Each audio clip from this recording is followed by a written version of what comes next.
Kades Kohot akhirnya muncul, minta maaf soal dokumen pagar laut kini ngaku jadi korban. Kepala Desa Kohot, Kecamatan Paku Haji, Kabupaten Tangerang, Arsin bin Asib, akhirnya muncul ke publik setelah menjadi sorotan terkait kegaduhan yang terjadi di desanya.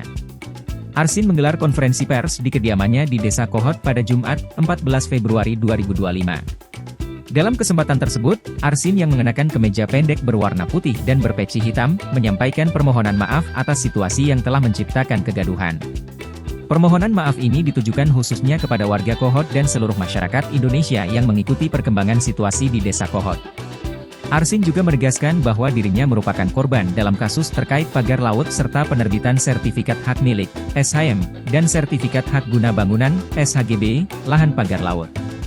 Saya ingin menyampaikan bahwa saya juga adalah korban dari perbuatan yang dilakukan oleh pihak lain, ucapnya. Arsin merasa terjebak dalam situasi ini akibat ketidaktahuan dan kelalaian sebagai pelayan publik.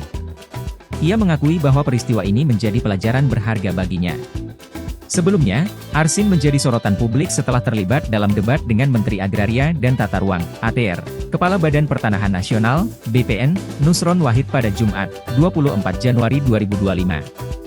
Sejak insiden tersebut, Arsin dilaporkan menghilang, bahkan warga Kohot membentuk gerakan tangkap Arsin akibat ketidakberadaannya di desa.